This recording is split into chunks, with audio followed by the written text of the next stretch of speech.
Hello and welcome back to CinemaBurger. I'm Scott Berger and I bring you movie reviews from a different perspective. We continue our Fast and the Furious series with Fast and the Furious Tokyo Drift. Yes, we're finally here now. Even though it came out third in the series, it was retroactively placed as the sixth movie. When Fast and Furious came out, everyone was surprised to see Han alive.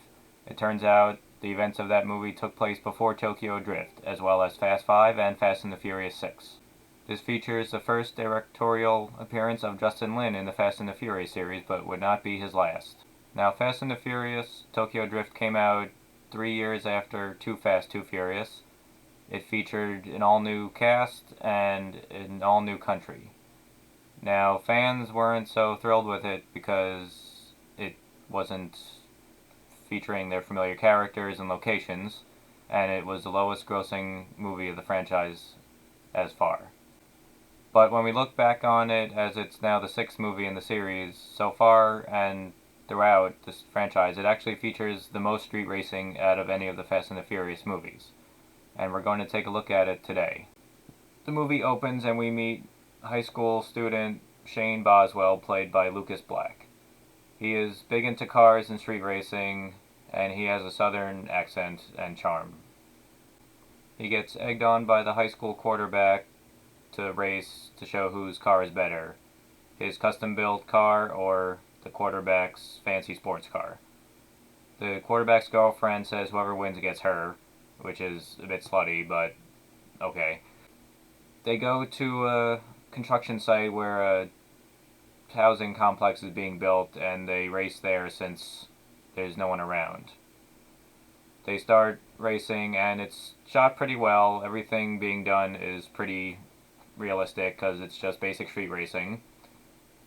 Before the race, Sean talks about I only race for pink slips, which is a reference to the first movie. And while he's driving next to the quarterback, he's doing the drive-in stare to the girlfriend, referencing Too Fast, Too Furious. And the football quarterback also talks about his sports car and the horsepower and stuff. Sean says he reads the manual, which is another reference to the original movie. So already we're referencing the first two movies within 10 minutes of this movie, and that's a little problematic because it should be able to stand on its own, but it will later on. Sean ends up winning the race but crashing his car, along with getting the quarterback and his girlfriend hurt, even though the quarterback tries to ram Sean in his car. At the police station, Sean gets sent to Japan to live with his father since he's been arrested one too many times for street racing, and this is his last chance.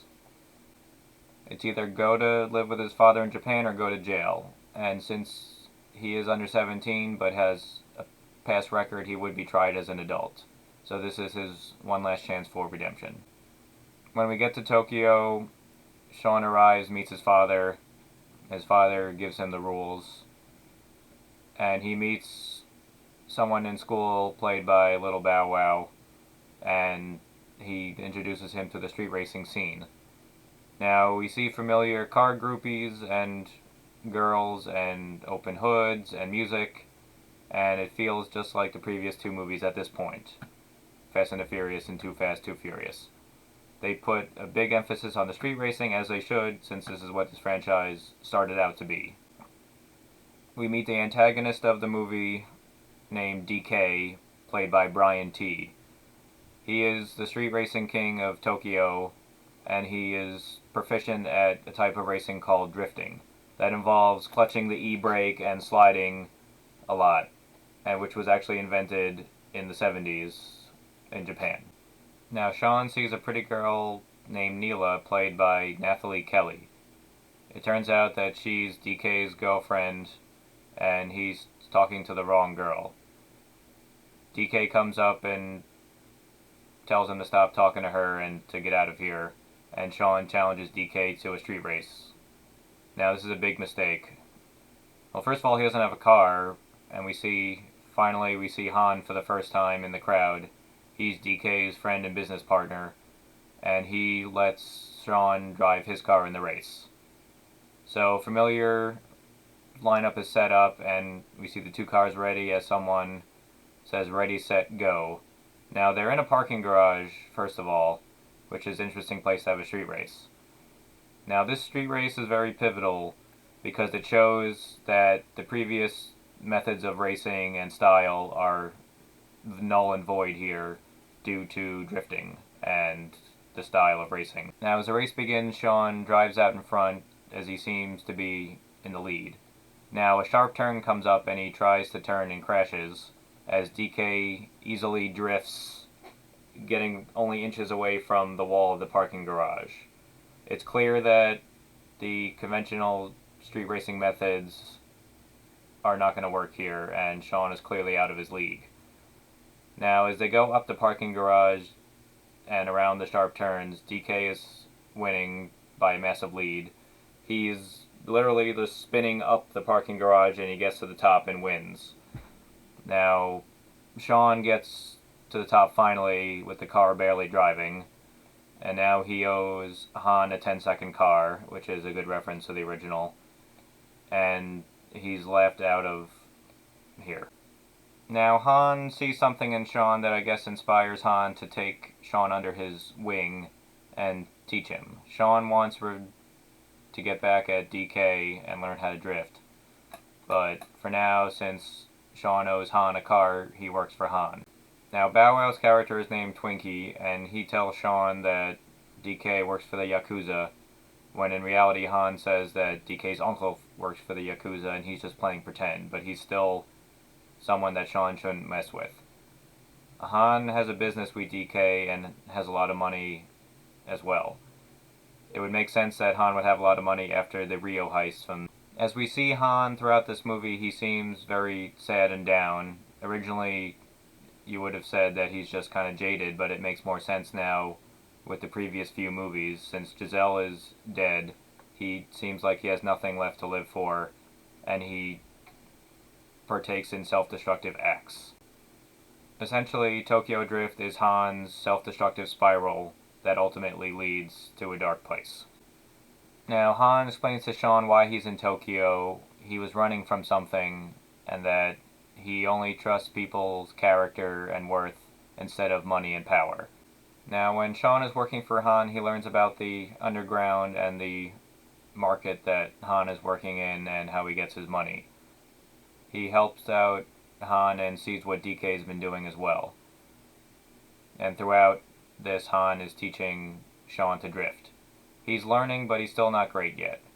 We find out that Han is stealing money from DK, and DK is scared because his uncle's going to find out and he wants the money back and will possibly kill him.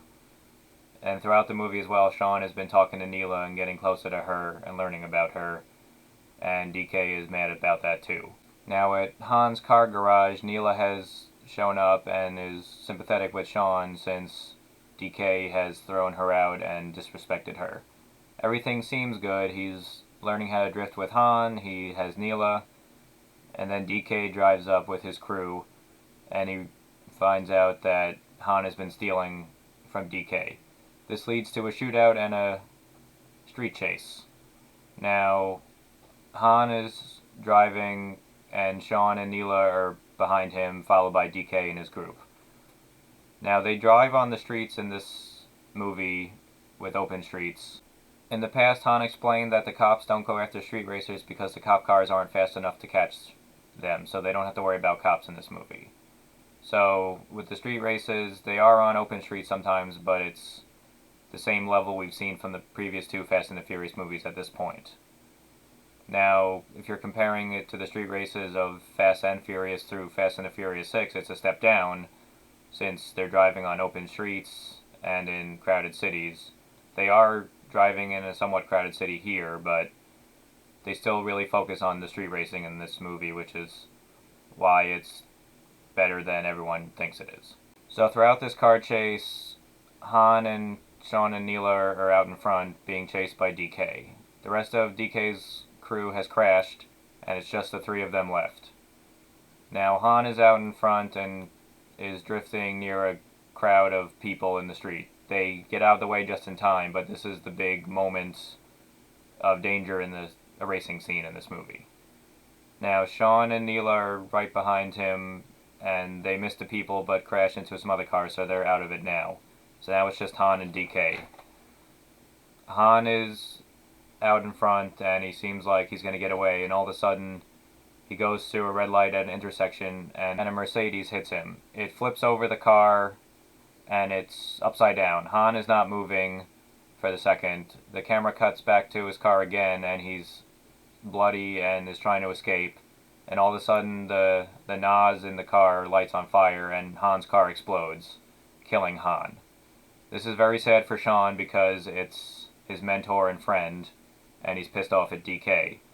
But for Han himself, this is a really tragic story because he started out with the family of Dom and Brian and everyone else. He lost the love of his life, Giselle, in the previous movie, and now, due to this downward spiral that he's created for himself and stealing money, he ended up dying from what seems like a random car crash. But now let's go back to Fast and the Furious 6. In the credits of Fast and the Furious 6, we see this same car crash and car chase, but we see Jason Statham get out of their Mercedes. He's holding the cross necklace that Letty gave to Owen Shaw in Fast and the Furious 6. He throws it down near Han's burning car, and as he's walking away, Han's car explodes. He pulls out his phone and says, "Dominic Toretto, you don't know me, you're about to," and then the movie ends.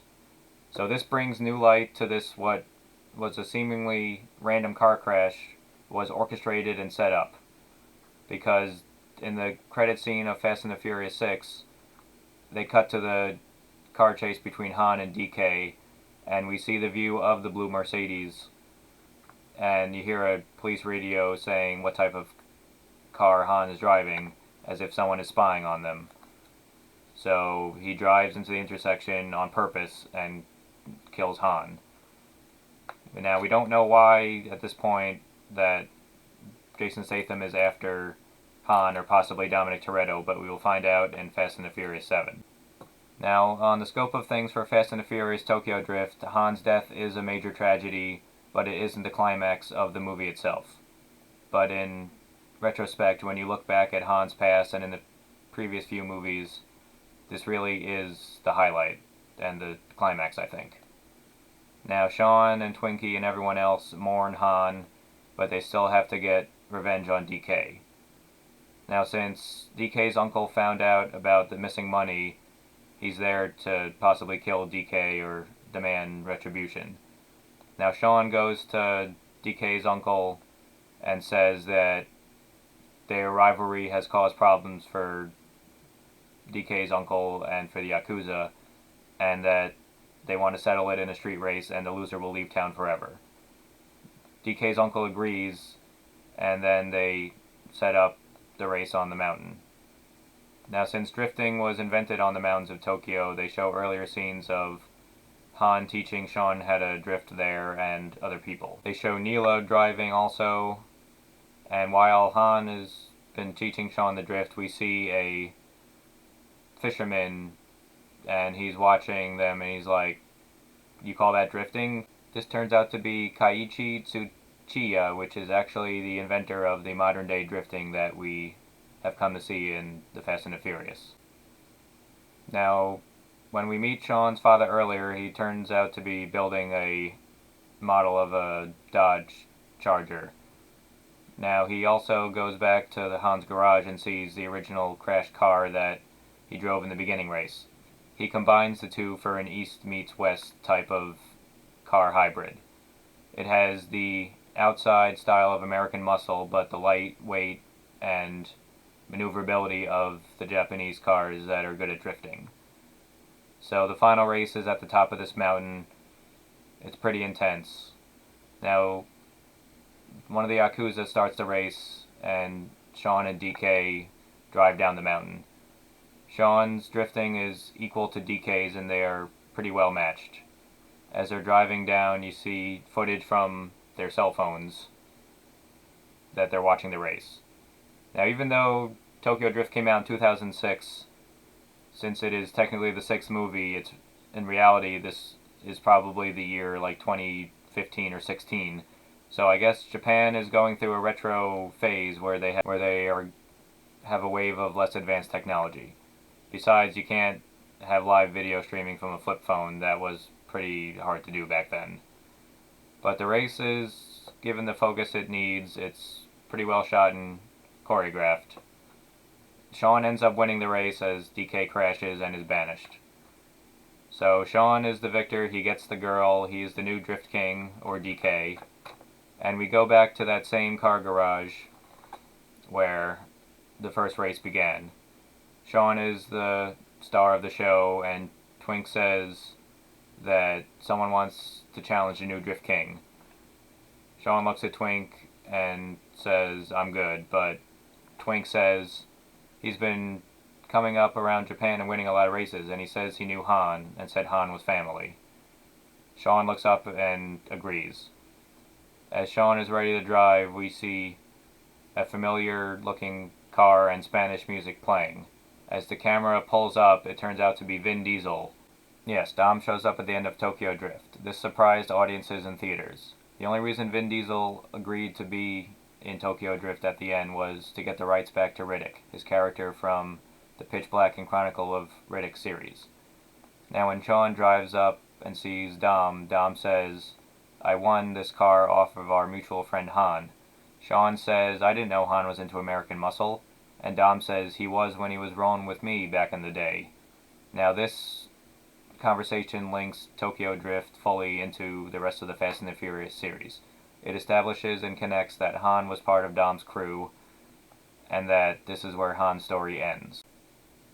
Now, while Tokyo Drift was not well liked, having watched it in its correct chronological order, it really deserves a lot of praise. It features the most street races in the movie out of any of the Fast and the Furious movies. All of the racing scenes are real and choreographed. Everything done in this movie is in the realm of possibility in terms of physics and gravity. We see how Han went from a happy team member with Dom to a sad, depressed person on a self-destructive path, which ultimately leads to his death. We get new context of his death, that it was not an accident, it was purposely done by Jason Statham, and we don't know who Jason Statham is yet. Now, I would give Tokyo Drift a 4 out of 5 burgers because of its new perspective and light. It was Justin Lin's first movie in the series, but it wouldn't be his last, as he went on to direct 3 more movies and will be directing Fast 9 and possibly Fast 10 in the future. Out of all of the Fast and the Furious sequels, Tokyo Drift feels the most like a Fast and the Furious movie. Now, since Dom was winning races in Tokyo, it could be thought that Dom knows how to drift, which is an interesting aspect, since we really haven't seen him do that yet, but we see him kind of drifting a bit in Fast and the Furious 6. But this shows that he may have other driving skills we have not seen yet. Now, the scene with Dom and Sean in Tokyo will play a little part in our next movie, Furious 7, but we'll talk about that next time.